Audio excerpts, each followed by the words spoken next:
Welcome along everyone to another Ground Tech video. I'm Dan and I'm going to be talking about the iPhone today. Now, I know you're probably thinking, surely everybody's tried an iPhone by now. But up until 18 months ago, I hadn't tried an iPhone at all. Obviously, I had relatives, friends that had iPhones, but I never actually used one myself. Never really got the appeal. And then I never felt they had everything that I wanted in a phone, especially when it came to the camera side of things. But the iPhone 11 was probably the first iPhone where I thought, actually, this is something I could probably give a go. And I'm glad I did, because I was hugely impressed. And I'll get to my positive points and negatives shortly. But first, I just wanted to talk about sort of how the general conversation was about the phone beforehand. Because a lot of people were saying don't get the 11 because it's only got a 720p screen. And the Pro Max had the OLED screens. They were a lot nicer. They had the steel rails on them as well.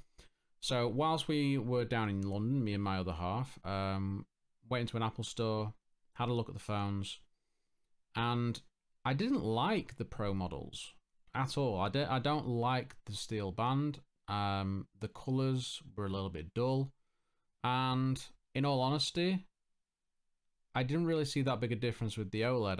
I've never been that big a fan of OLED. I actually quite like LCD screens. And yeah, looking at the iPhone 11, I couldn't quite see what people were complaining about. So I ended up getting an iPhone 11 in green, 256 gigabytes storage, and I ran it for 18 months. And yeah, lots of positive points. Some negatives, and to be honest, those negatives are quite crucial in the fact that I sold my iPhone literally a couple of weeks ago. But yeah, let's go over the positives first.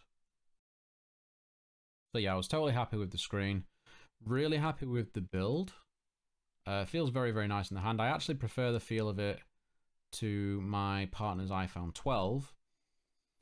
And I have to say, I was really surprised how much I liked Face ID. Now, I know some people don't really like Face ID that much. They prefer the, a fingerprint sensor, be that in the screen or on the back, wherever. But I genuinely love Face ID. I don't know why. Obviously, with masks, it's been an absolute nightmare because you have to take your mask down or put in your code, whatever. So that's a downside to it, but it works great. It works great for me in all conditions, and I really enjoyed that aspect. And I was actually hoping that's something that Google would continue with the Pixel line, but alas, they haven't done that. I have to say the app experience as well is very good. Like you can tell that there's a little bit more quality to the apps on iPhone compared to on Android. Things just seem a little bit smoother. Updates come a lot more rapidly as well. I seem to be getting so many more updates for apps on iPhone than I ever do on an Android phone, which is pretty crazy. And you also find as well that some apps get features before you get them on Android, which is also quite nice. So that was a nice surprise. And speaking of the performance as well, so smooth. Just I know iOS has animations that sort of make it seem a lot smoother, but in scrolling and general use, even in the apps as well, it feels a lot smoother than on other phones. So for instance, I had a Pixel 4a, which again's got a 60 Hz screen. The iPhone's only got a 60 Hz screen, but the iPhone felt a lot smoother. And even when I turn my Xperia 5 II down to 60 Hz, it feels smoother on an iPhone than it does on Android. I don't know why that is. I don't know if it's just because of the animations or something. I don't know. I really don't know. But I mentioned this on Twitter a little while back, and everybody kicked off at me saying, "Oh no, how can you say it's smoother? You must just have a bad Android phone." But it's been like that on every Android phone I've had. It's never felt that smooth. So I don't feel like it is that. So the main thing that drove me to get the iPhone, the camera. This was probably the first iPhone that, after looking at the reviews and a lot of videos online, I sort of felt that this is the iPhone that I can actually use and be happy with in regards to photos. I was very, very surprised at how good video is on iPhone. I know I've seen everybody talking about it in the past, how good it is, but I was actually really surprised at how good it actually was. And when it came to photos, I got a lot of really nice photos, which, you know, I'll throw a few up on screen for you now. But yeah, I was really, really impressed at the output. Some really nice natural looking shots, and even in low light, with the night mode, pretty good. Pretty good. Not as good as a Pixel in the lower light stuff, but I felt it was pretty, yeah, totally acceptable. I was really happy with it. And as I say, on video, it was also excellent. And to mention as well, it's also excellent on the front-facing cameras, not just on the rears. The front-facing camera on the iPhone is actually really, really nice, compared to pretty much every Android phone I've had, barring maybe Samsung. So yeah, quite, as I say, quite a lot of positives. And let's get to the negative. Well, actually, we'll go with the, you know, sort of alright. Battery life was alright. It was decent. It was alright. It was acceptable. I was fine with that. I didn't have to charge it too often. I bought a fast charger to use with the phone. It's not that fast, but it was enough. It was good enough, and battery life was decent. It'd usually get me through a full day fairly easily. Okay, let's talk negatives. So the biggest negative for me was the touch. The touch seems like something that shouldn't be a problem on a phone that's primarily a touch screen, just one big touch screen. Big issue on iPhone. I felt like I had to try and press things multiple times to actually get it to register. It's also the same with the keyboard. I just find it's not a very responsive touchscreen. It feels like, try and explain it. It feels a little bit like really, really old Android phones and Windows phones before they got like the more sensitive touch and whatnot. It just doesn't feel very responsive. It seems alright in general use when you're trying to do anything fine, and maybe trying to click like a send button or something like that. I often have to click it 2-3 times to get the damn thing to work.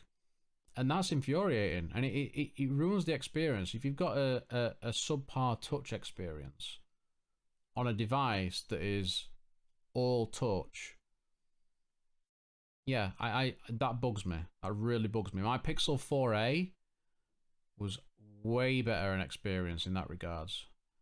So that for me that was surprising. I didn't think it would have that sort of issue. So I was quite annoyed with that. I actually quite often went back to my Android phones while I was at home, browsing Twitter, chatting to people, because the typing experience and general touch experience was just nicer, and it is just less troublesome. So I tended to do that quite a lot.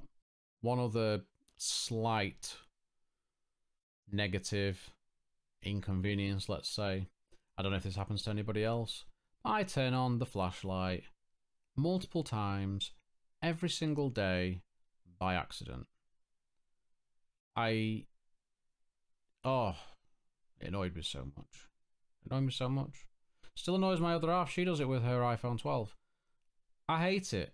They need to put it somewhere else, because it's so easy to just trip that on, and all of a sudden your pocket's glowing, and some randomer says, "Oh, your flashlight's on." It just turns on. That's just infuriating. Again, it's a small thing. I get it, but sure. And obviously, a lot of people would see the Face ID as negative because of how we've been with the pandemic and having to wear masks and having to put in your code every time. Or if you're one of the lucky ones now that has an Apple Watch that's, you know, all hooked up, you can unlock it that way. But for the longest time, it wasn't the case. So yeah, that's just a sort of general summary. iOS as an operating system is fine. I don't think when you go into settings, everything just seems to be in really weird places. I don't know if that's just a case of because I'm not used to it, or if it's just genuinely a mess. But I find navigating Android to be much easier. So yeah, that they could do with tidying up the UI a little bit there. But in general, I have to say the iPhone experience very good. And even when I sold the phone a couple of weeks back, that thing was still performing exactly the same as when I got it. And it was still very nice to use in general. I look at my partner's iPhone 12 and I've used it a little bit. I'd still choose the 11. In fact, there's some people that have, you know, there's videos out there, people talking about the fact that the iPhone 11 still sort of performs better than the iPhone 12 in some cases. You know, which shouldn't be the case, but you know, we're in strange times with phones and SoCs and things at the minute. But yeah, the iPhone 11 for me would still be the phone that I would recommend to people. And if they really wanted a zoom lens, OLED screen, those sorts of things, iPhone 11 Pro or Pro Max. I wouldn't get the 12 series. I don't think the 12 series is worth it at all for the cost difference. You wouldn't even notice the difference, to be blunt. So anybody looking to get an iPhone now, get the iPhone 11 series. Hell, if you're not even that bothered about the camera, you could quite easily go back to the 10s Max, something like that, and you'd be perfectly happy with it. You'd still get a very good experience. You'd still get software updates for years. I think funny thing is my other half still got an iPhone 7 Plus, and that got the latest version of iOS, which is bonkers. So software support as well, I have to throw in there as a positive this late on in the video. But yeah, software support is clearly a huge thing for a lot of people. A lot of people will have these phones and just run them to the ground. It's great. That's really good. That's what you want to see. You don't want people upgrading every year on phones, like me.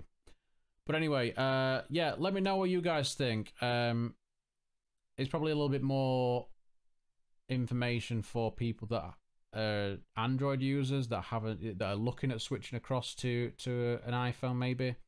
For those of you that have used iPhones already, I don't think you'll be hearing anything new, or you might disagree with some things that I've said.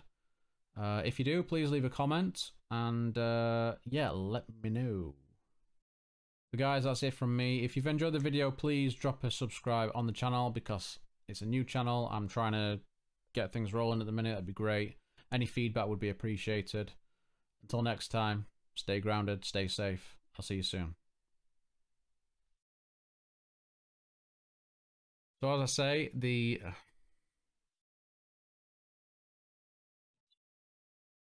thanks a lot.